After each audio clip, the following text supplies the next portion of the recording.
Yo guys, it's CFB. Welcome back to a brand new video. Welcome back to the channel. Today we're back with obviously the transfer news video, but today we've got absolutely loads to get through, big developments, and also we've got a certain person who's officially started pre-season, because pre-season has officially started today. And we've got some nice photos that have come out. I've put a big smile on my face. It gets me ready in the mood for the upcoming season, and then the season starts and obviously goes to shit. But hey.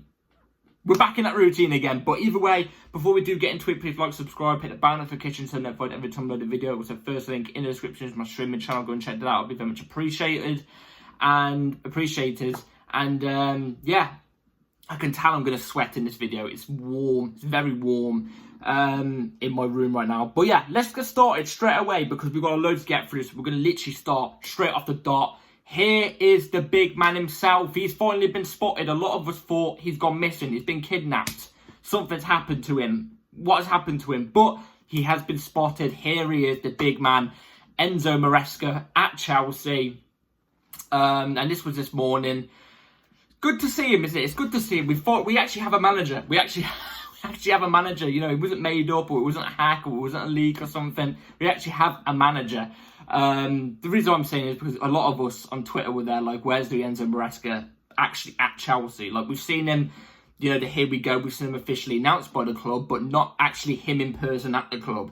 But now, obviously, we've seen him. It's good to see him. Obviously, I'm going to give all my opinions and everything like that on what I want to see from him and my expectations for Chelsea.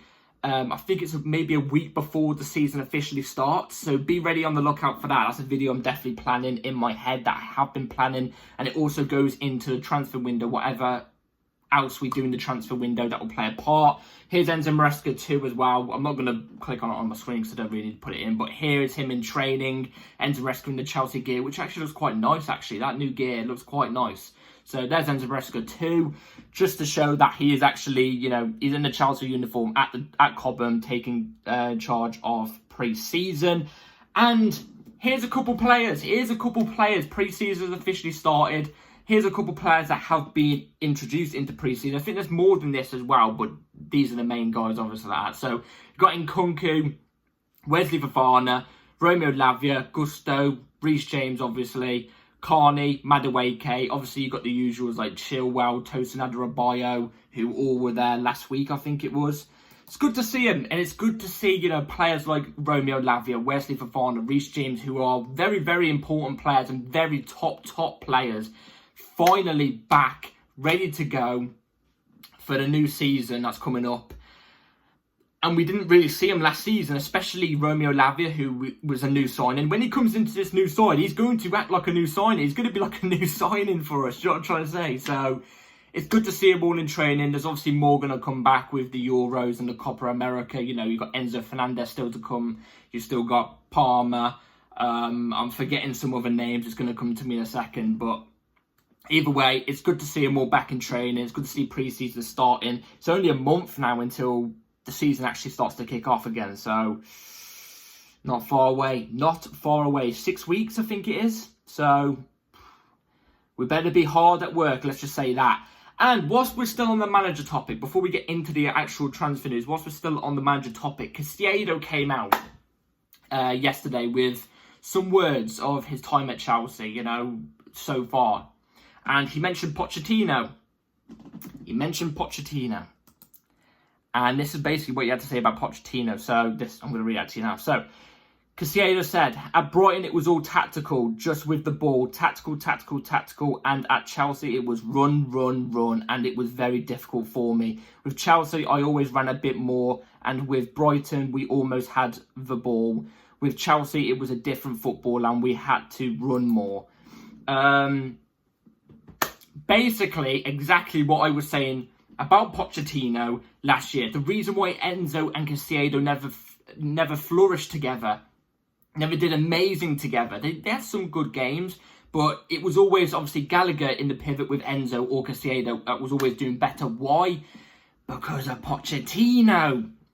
He never had a system. I always said this. There was only about 4 times that he actually had a system where you could look at us on the pitch and go, oh, I see them playing in this sort of way, and this sort of way.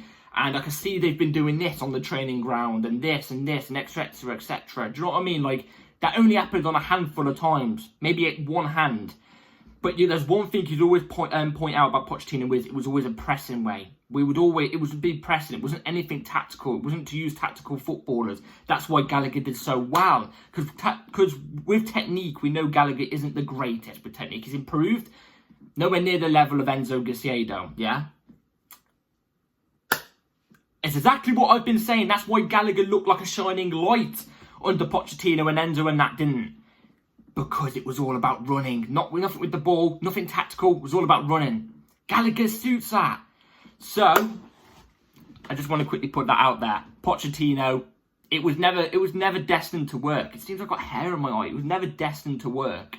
So, it just calls exactly what I've been saying the whole time. It calls exactly what I've been saying the whole time. So, let's move on to transfer news. Transfer news. Let's get stuck in. So, striker news. What's going on with the striker news? Because loads of links have cooled down. Let's get straight into it. Fabrizio Romano said this. So, Samu Omorodion remains appreciated and liked by Chelsea. Atletico don't want to sell, but Chelsea is keeping contacts open in case they change their mind. Let's see what happens. And I hope they don't change their minds, because I'm hearing prices of 60 million. I'm hearing prices of 60 million Atletico Madrid want for Omorodion. I wouldn't pay 15 million for him. Actually, tell a lie, I'd pay 15 mil for him. 15 mil, that's it. And I've always expressed this. I want an experienced, already ready-made player for the striker position, because this is a position we cannot mess up. This is the one position you cannot mess up. We haven't got it right for many years, even though I think Jackson's a good player. He's young. We need an experienced player to help lead these players, especially help Jackson get back in, to train him up to be even better. Learn off a top striker. Who's that top striker for me? You already know. I'm not even going to say, but you already know. I'm going to mention him in a minute, actually. Nothing to do with news. I'm just going to mention him. But I wouldn't get Omorodion. No, thank you. Keep far away from Omorodion, please. He was on loan at, I think it was Getafe. I think it was, if I'm not mistaken. If it wasn't Getafe, it was some other Spanish team. He was still in La Liga. And he only got 6 goals.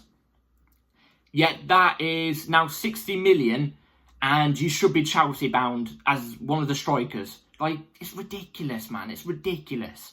Can we not just go for some quality at least, or a big signing at least? Just one. I remember back in last summer window, not the last summer window, it was the first window of the new ownership and the second summer window of the new ownership. So both of them. We were hearing stuff about they want a superstar signing. They want superstar class signing. Like, I'm on about already made, big name signing. Enzo was one of them. And Fabrizio even came out and said, Chelsea are still expected to sign another big superstar. The ownership want that big name. There's so many. We was after Ronaldo. Obviously, Ronaldo was one of them, but that didn't happen. But we haven't signed any superstar name since. You know what I'm trying to say? I'm trying to say we haven't signed that superstar name since. Are we going to do it? Don't know. I don't know if you put Estavo in that sentence, because I think Estavo is going to be a superstar, and he is brilliant, you can tell. But he's not already made, you know what I'm trying to say? So, and Omorodion's definitely not that guy. He's definitely not that guy. So, yeah. Let's move on to another striker who could basically be classed as a winger, I think it is. A Dortmund player that we're looking at, apparently called the Sky Sports, so take it with a pinch of salt. So this was being said today. Chelsea, Liverpool, Juventus and AC Milan are considering a move for Karim Adeyemi. Again, another one that I'm absolutely against. 22. For one, he's 22. He's still young. He's still got time to develop into a good player. He's a good player. I'm not saying Adeyemi is a bad player. He's a good player. But I'm telling you this right now for a fact.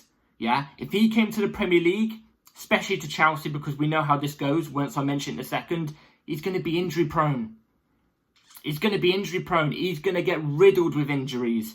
He's going to get smacked around the whole pitch. I'm telling you this for a fact. He's going to be identical to Pulisic. Identical. I can see it right here, right now. I can vision it right in my head. It's going to go exactly like Pulisic.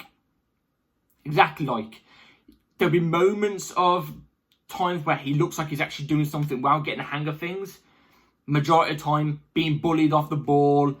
He's not it for the Premier League, in my opinion. He's just not it for the Premier League. And it's nothing to get against Adeyemi. It's just, I don't think he's built for the Premier League. I think he suits Bundesliga. He'd do well in La Liga as well. I think Premier League he should stay far away from. But that's just my opinion. Plus, I also think he would be something like 50 million. And his wages would also be around the 150 mark as well, which we don't want to go anywhere near. So, also his main ST. If he was to come in as an ST as well, oh no. No, it would not go right at all. It would go so left. It would be unbelievable. But moving on to a striker, I've got a theory. This might just be my delusion. This might just be me being delusional. Because I really want this player. But our interest is called on Duran. We've not heard anything from Duran for yonks now. We haven't heard anything for ages. Good couple of weeks now. Duran, in my opinion, is out of the equation now, surprisingly. I don't think we're going to go after Omarodian because I think Atletico are going to ask for too big of a price. I don't think we're going to go with it. Plus, we don't really hear much about it anymore. We're not really linked with any other strikers. The only striker we was linked with a couple of weeks back and most recently for a brief moment, Osimhen. Let me cook. Osimhen. Well, why are all these interests have gone down ever since Napoli have recently came out and said we're dropping the Osimhen price down. They've dropped it down from 105 million to 84 million. Still no teams are interested. Nobody's interested. I reckon Chelsea are waiting. I reckon Chelsea are waiting for that Osimhen price to maybe drop down a little bit more, hopefully. And they reckon we're going to go for him. I have a feeling we're going to go for him. Hey, it might just be having the blue tinted glasses on, the Osimhen glasses on. It might be me being delusional and still holding on to a little bit of hope. But all I'm saying is, ever since all these interests have cooled down on these other strikers, was since Napoli took their price lower for Osimhen. So, hey, and look, Napoli want Lukaku. All I'm saying is, if that price gets dropped down to maybe 80, 55 million plus Lukaku, I think this could get the deal done. And also, Lukaku's on 300 odd K a week at Chelsea, so that means the 300 odd K a week wages are gone.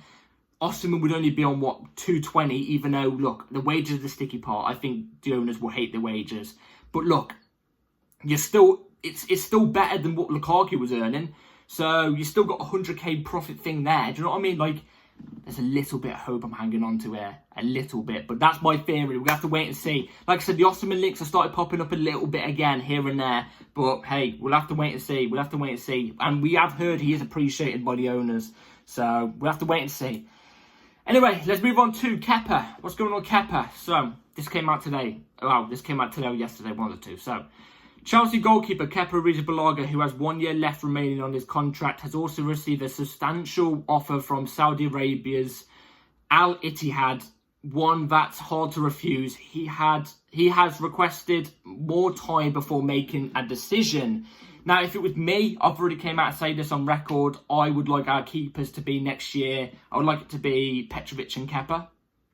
I don't think Kepa's a bad keeper. My only thing about Kepa is, I've got shorts on by the way. My only thing about Kepa is the fact that if it goes anywhere near the top bins, it's done. It's done. He's not saving it. If it goes anywhere near the top bins, it's done. But he's got good reflexes. He's good at diving. He's good at saving. I'm not a keeper, so I can't give you all the base, all everything. Do you know what I mean? Like, I can't go into detail about that type of stuff. But he's a really solid keeper. I've always thought he's a solid keeper. Maybe I'm in the minority about that. In fact, I know I'm in the minority about that. But I think he's better than Sanchez. I think they're both better than Sanchez. So, that's my opinion. Even if Saudi was to come in for him, I reckon 25 million. I'd take 25 million. And plus, that's more wages off the books. That's big wages as well. It's more off the books. So, if it's 25, I'd take it. I'd take it in a heartbeat. So yeah, that's Kepa. Now let's move on to Ben Chilwell. Ben Chilwell, obviously we know one of Ben Chilwell or Cucurella are leaving Chelsea this season. It's one of them. Whoever comes in with the biggest offer for one of the two players, whoever's got the biggest offer is going to go, obviously. So basically, this is what has come out recently. So to Ben Chilwell. So Manchester United are considering Ben Chilwell as one of the options for potential left back. And, you know, all I've got to say is United, 35 million, you could take him. 35 million and you could take him. And I feel that's a fair valuation as well, because when he does play in this market as well, that's very cheap. But when he does play, it depends on the team. If you judge off last season, he's average. But against the odd team, he could put in an okay shift. But he's injury prone all the time. I think 35 million would be a perfect offer. I think United would be stupid enough to pay that as well, because, I mean, you should see some of the signings that they've made. They're a stupid club when it comes to signings. So, I mean, look, Mount for 60 million. Hey, give us 60 million for Ben Chilwell and I'll take it. Even 35 million, I can take it. But I think United are one of those clubs that will pay the stupid money for it. So, hey, I would definitely take it. Take him. It's all good for me. As long as you don't go in for Cucurella, then I'm all good. But, yeah, I'm happy with Chilwell leaving as long as it's for the right price. If it's under, do you know what, it's a weird price. If it's under 32.5 million, I wouldn't accept.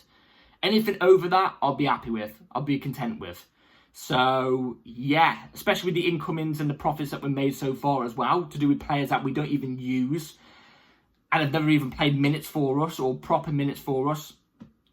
It's more profit on the books and also wages off the books. So, yeah. Anyway, let me know in the comments down below what you think about all the news. The pre-season, Enzo Maresca as well. You know, all the news. I'm not going to get into it individually, but all the news as well. Let me know in the comments down below. Be very intrigued to know.